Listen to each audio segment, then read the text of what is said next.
Welcome to this very special edition of the KAJ Masterclass Live, the show which ensures that you profit from your time spent here with experts, either through the industry insights, information, or simply learning from them. And today we have Angela Pereira. She is a registered kinesiologist, a holistic nutritionalist, and founder of First Line Education and online education company. Welcome to the show, Angela. Hi, Ajay. Thank you very much for having me. I'm really looking forward to our conversation today. Same here, same here. Welcome to the show. Welcome to India in this online form. And I'm sure not just in India, but a lot of people across the globe will benefit from what we are going to discuss about. We'll talk about healthcare, we'll talk about self-care, and we'll talk about entrepreneurship.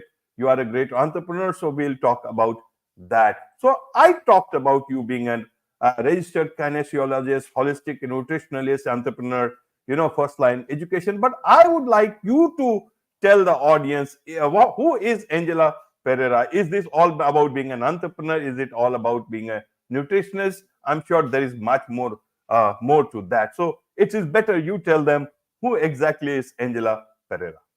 Thank you very much. Well, it's a long story. I think my entrepreneurial genes came from my mother, actually. She was a seller of Avon, the beauty company that's known internationally, a multi-level marketing company. And she had very interesting ways of making extra money for our family. I'm the eldest of 6 kids. So as you can imagine, our money had to stretch pretty far. And because she was so entrepreneurial, she was able to not only manage 6 kids, but manage 3 different Avon routes, Avon representatives, and also be able to raise her sales levels such that she was able to win 2 trips from Avon to Hawaii over the years. And she did it very cleverly. She was able to put together specials and very interesting offers for her customers. She kept very close track of what they liked. When things came on sale, she let them know. She gifted them things. She had a very, very interesting approach to how she packaged herself and how she packaged her products. And I learned from that you can make a very good living from an idea, and you can scale that idea such that you have limitless possibilities. And so in my early days of university, I attended the University of Waterloo in Waterloo, Ontario, Canada. And we had a co-op program. So I was able to experiment with different kinds of employment opportunities and employment structures. And what I found was very interesting. I loved the sports medicine and rehabilitation industry.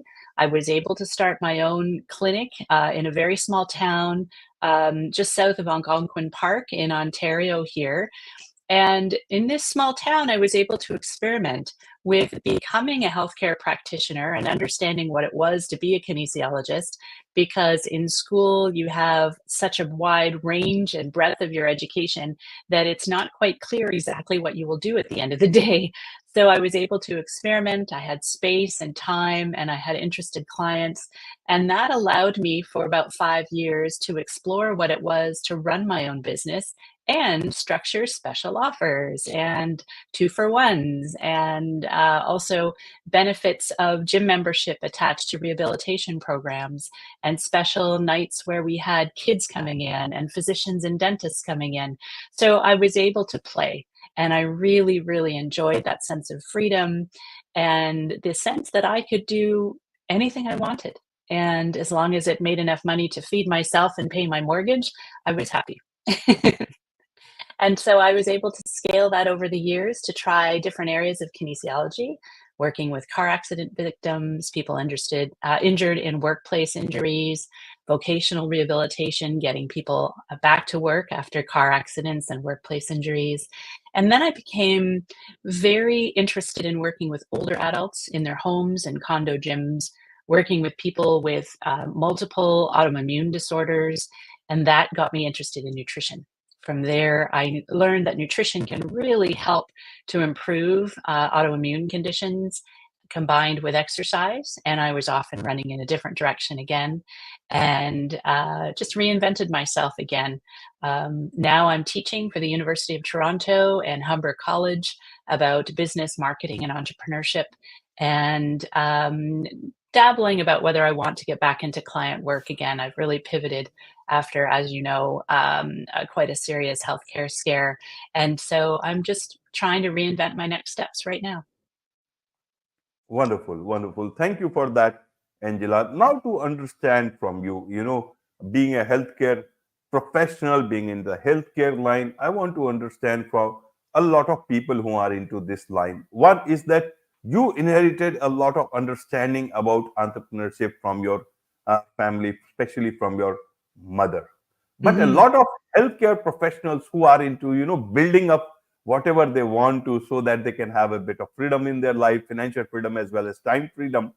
Right. If they are not from an entrepreneurship background, what is it that they should keep in mind that you learned from your mother, but they don't have anyone to tell them that? What is it that few things that, especially you see when you are a healthcare professional, many a times it is ingrained in you not to market it that way, and it is very difficult because most of the time you are looking at solving the pain of the problem people Hmm. rather than looking at marketing. Like me coming from a journalism background, we don't know anything about marketing, so you learn those things when you have to learn it.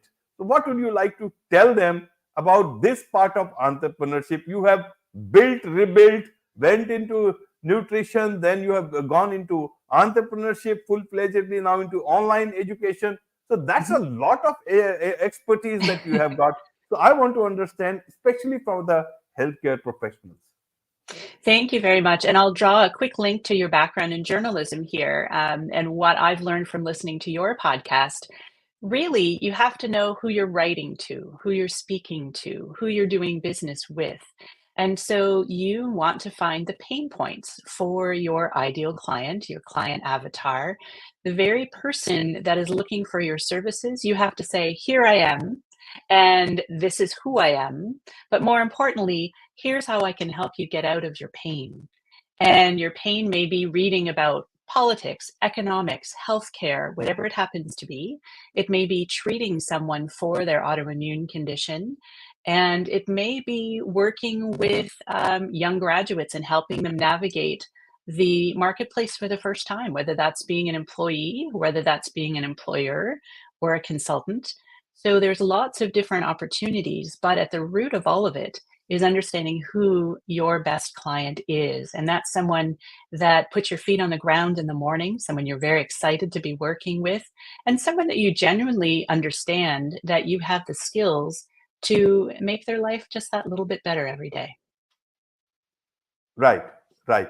In terms of, when you are doing business, many a times you do business with people you gel along with. Some many a Mhm. times you do it alone, but many a times, it's always people want people, as they say, you hunt best in pairs. So many a times you pair up with Yes. people, but sometimes it does not work out.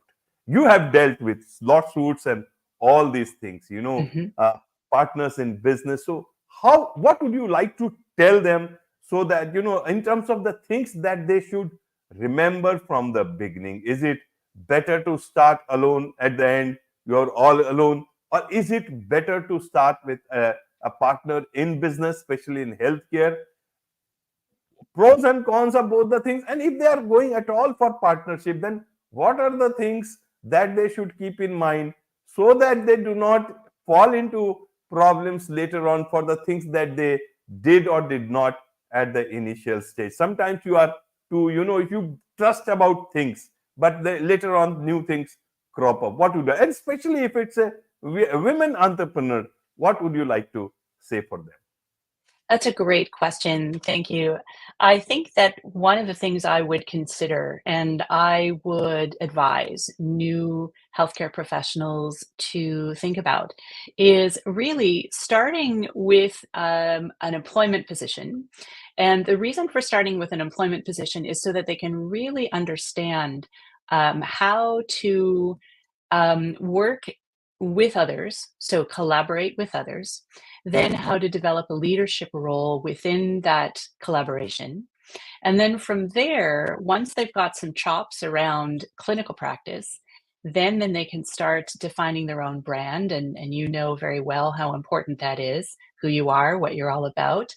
And once they have a feel for their ideal client, they've established a bit of a brand around themselves. That could be their voice, that could be the clothes they wear, that could be how they show up on social media, that could be also who their ideal client is, becomes very much a part of their brand. Once they have that sorted, then, and that might take 1 to 3 years, then I think they might be ready to step out and try their own thing.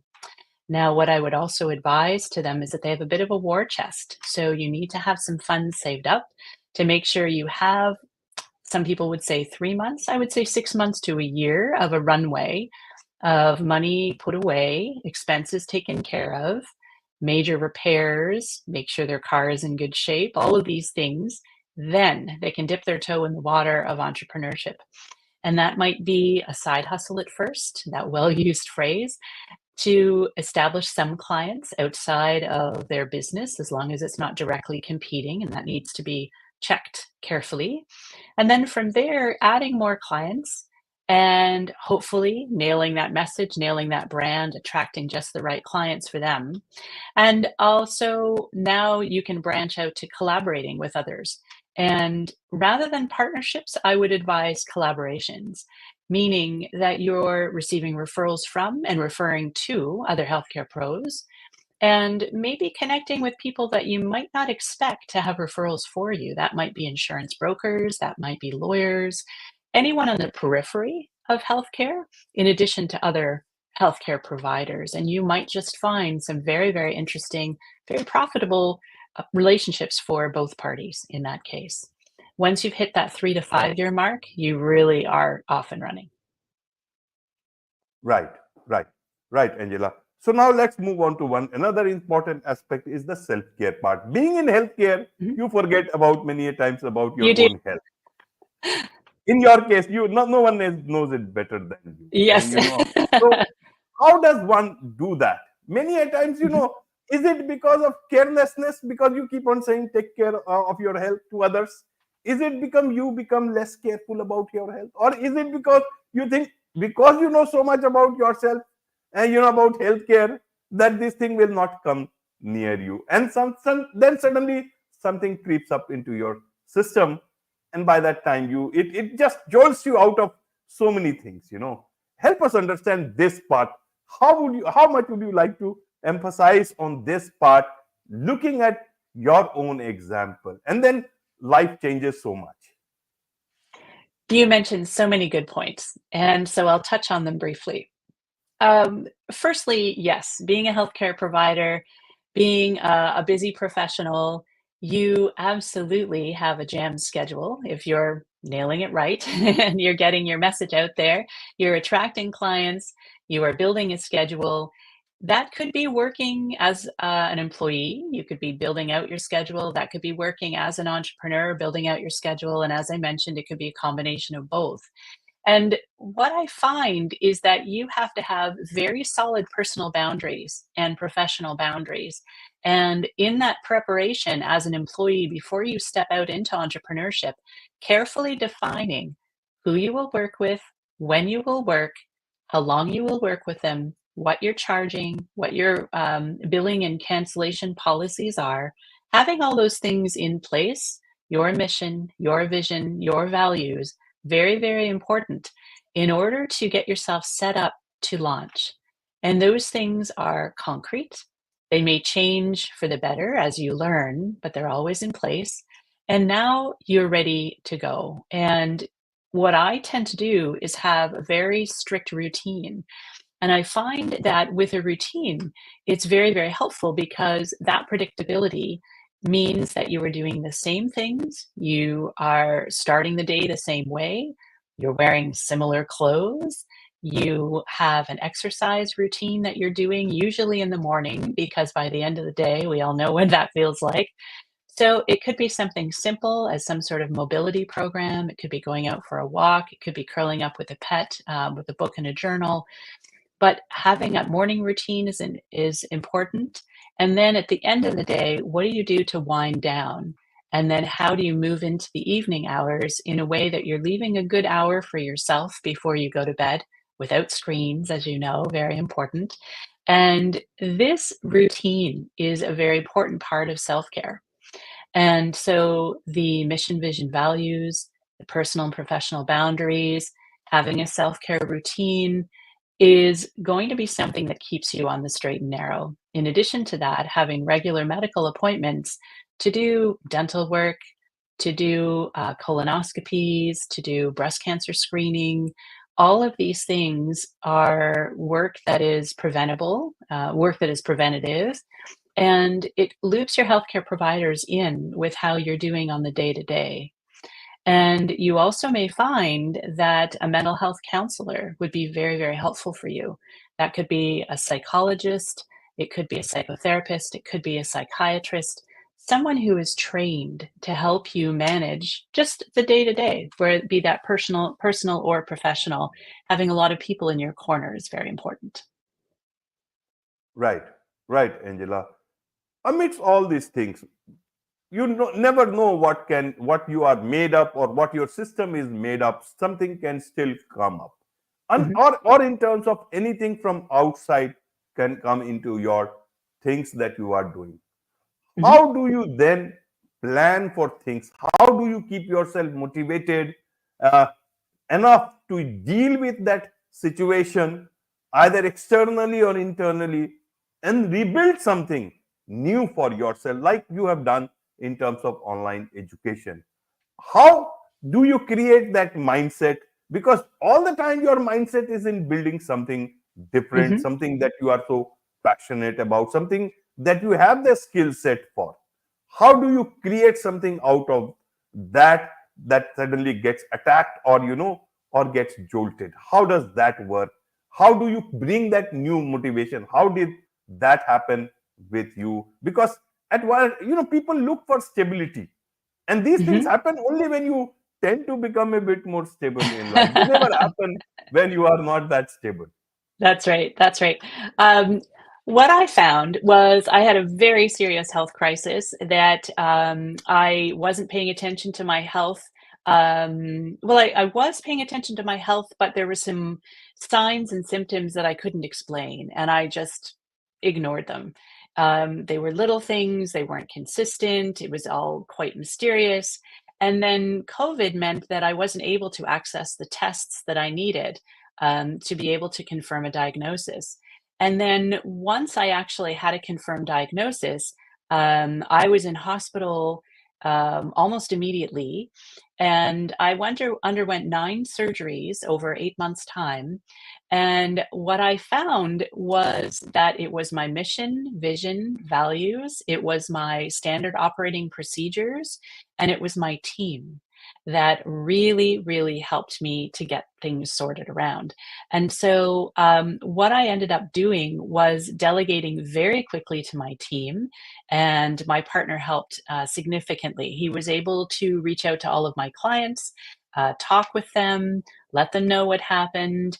They knew of him, of course, as we, chatted in our sessions, and so they were on hold. I had other kinesiologists and nutritionists helping to step in for clients that needed help to migrate to a home program or needed supervision from time to time.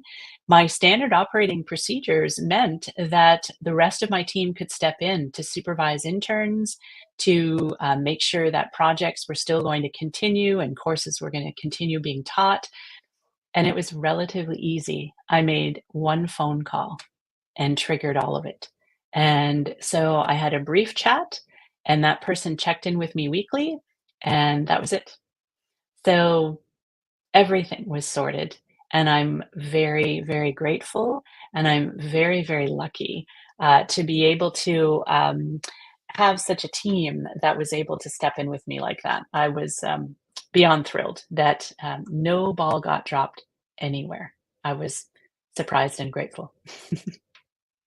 Wonderful, wonderful. So that happens because you, as they say, the more you sweat in the time of peace, the less you bleed during the time of war. So Right. the preparation is the key. You build that team, that Yes. will come in for you when needed. So who advises for these things? Is it who is the most who is the confidant for an entrepreneur in a healthcare professional's life in terms of a business? Is it Ah, is it the business partner? Is it a mentor? Is it some course? How do you get that much needed advice, who is not part of the business, or somebody who is help us understand how do you get that person in your life, and what it takes for all this? I'm very lucky. I have a very, very, very big and deep network. These people are very experienced. I've worked with them with clients, I've worked with them in colleges, in universities, on boards of directors. These are people that know me very well, and I can contact them within an hour. They're back to me. I can have a conversation with them about different areas of my life. So I might have some people I talk with about business, some people I talk with about family and friends and partnerships. And so it's been this network that has been super helpful for me. And I would encourage anyone to build and to nurture a network on an ongoing basis, because this is the group of people that are going to be with you in good times, but also in not so good times. You are able to contact them, and they can really help you out. And I was very, very fortunate while I was in hospital. I actually had 2 to 3 visitors every single day, Monday to Sunday. And at times I had to say, no, I'm sorry, I already have 3 visitors that day, but I can put you in next Tuesday afternoon. How does that work for you? And I had a lot of company, a lot of support. It was quite a wonderful way of oddly enriching a lot of relationships that I had.